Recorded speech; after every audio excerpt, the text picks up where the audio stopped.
In this video, we are gonna be checking out the fastest train in Portugal, traveling on the premium Alfa Pendular service from Porto to Lisbon at speeds of up to 220 km per hour.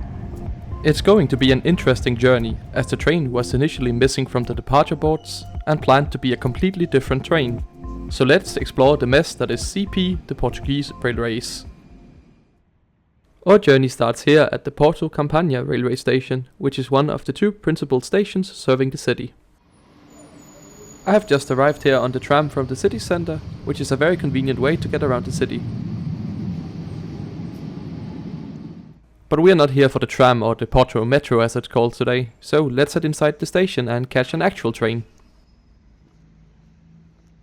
The station here opened all the way back in 1875 and serves as the main station for long distance services to Porto. It's also served by all the Porto commuter rail lines, as well as a few local and long distance regional trains. Immediately inside the station you will find the ticket office, but we can skip that today as I have booked my ticket online in advance.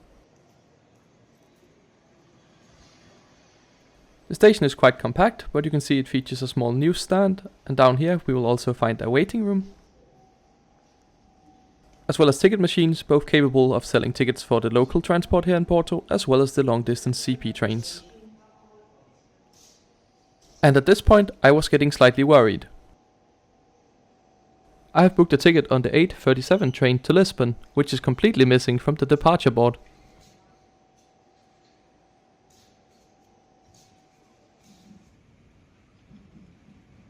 So I don't really have an idea of what track our train will be leaving from or if it's running at all, but I decided to just explore all the platforms.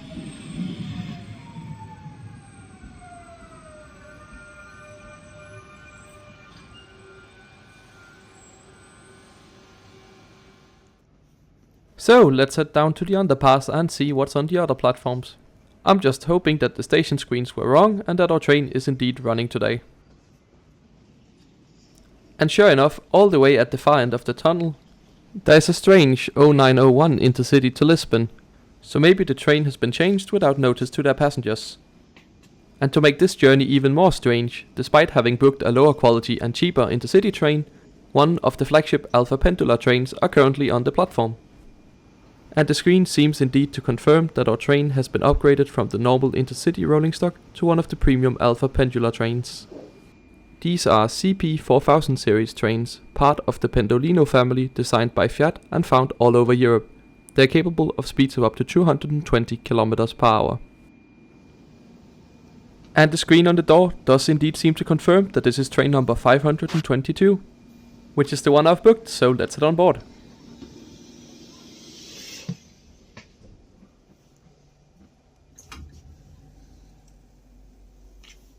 I'll be travelling up front today in first class in one of the solo seats. All tickets bought online come with a seat reservation, and you can pick your seat from a seat map on the website.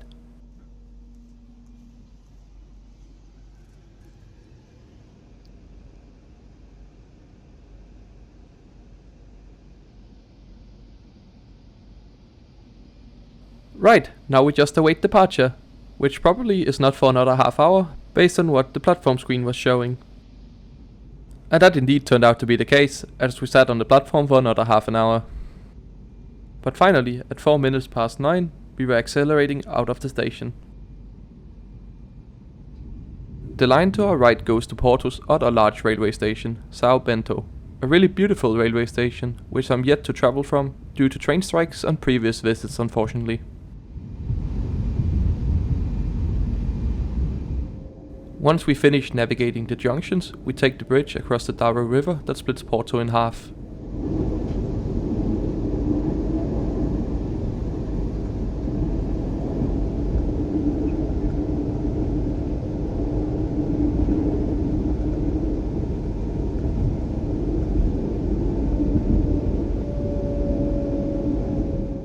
And with us now being well on our way out of Porto, let's take a closer look at the route map for today's journey.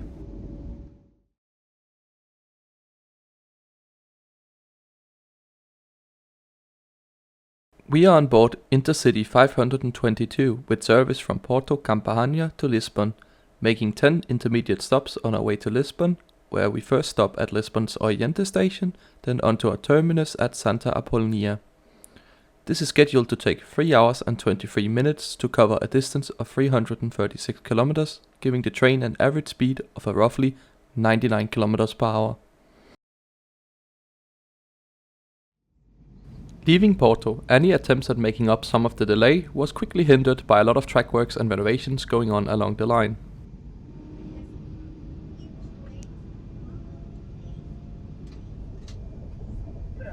But once we cleared the track works, we ran along the coast for a short while down towards our third station stop at Ovar.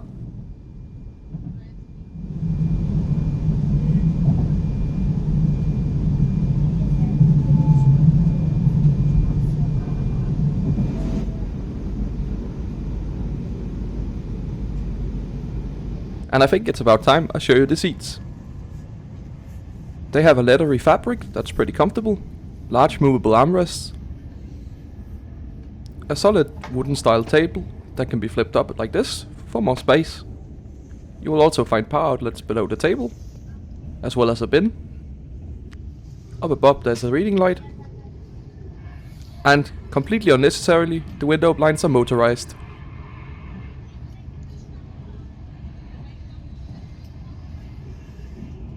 And there's also an entertainment system, but I don't think this works anymore.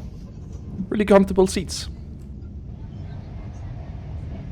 These Alfa Pendular trains can reach speeds of up to 220 kilometers. However, the track is only capable of this for short bursts along the route down to Lisbon. This should however improve the odds of us making up some of the delay, as the Intercity stock scheduled on this service can only operate at speeds of up to 200 kilometers per hour. Another thing that makes these trains faster is that they have tilting technology, which allows the train to lean into the curve, creating a smoother ride and thus allowing for the train to travel through the curves at higher speeds. We are now approaching Campanha, a historic railway town based around the major railway junction that sits here, with multiple lines merging and converging. The station is also home to the National Railway Museum of Portugal, which I highly recommend you to visit if you get the chance. And I also just really like this station building located in the middle of a sea of tracks. The stop here is only brief, and normally these Alfa Pendular trains don't stop here at all. But what they normally do have is the interior, so let's check that out. Starting up here in first class, which is laid out in this nice 2+1 layout with a mix of base with tables as well as airline style seating. And I also really like the wooden finish. There's also plenty of luggage storage, which can be found by the vestibule. This is also where you will find the toilet, for which there's two. Let's go and check one of them out.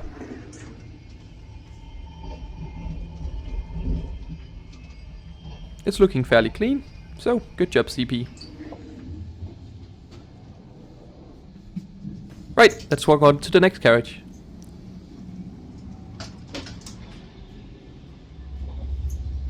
You'll find some more luggage storage in this one as well, albeit a bit smaller, and the same kind of seats.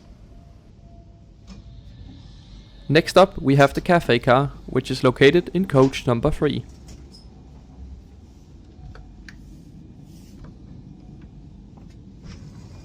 And as you might be able to spot on the right, sometimes a trolley service is also offered on board. Drinks, coffee, small snacks and stuff like that is served on board, but no proper full meals.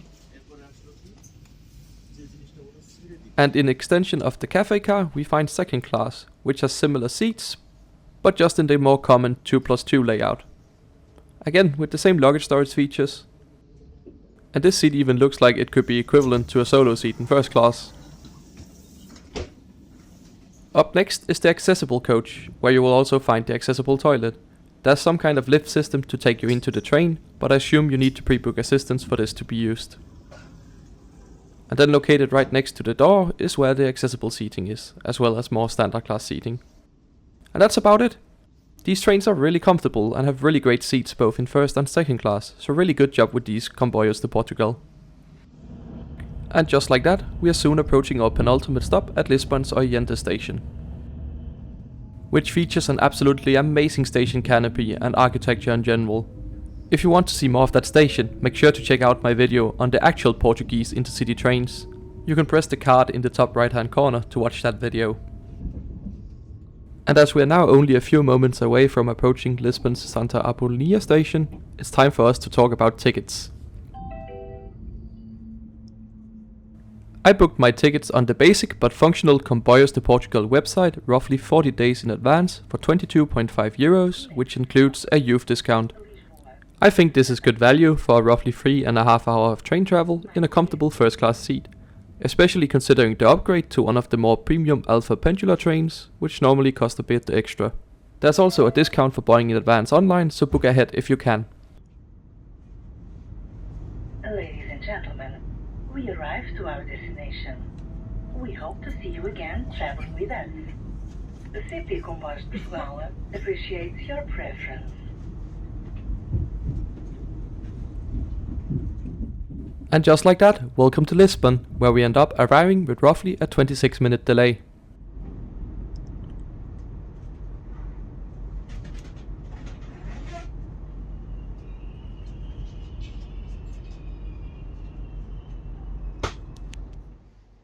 Thank you so much for joining me on this trip.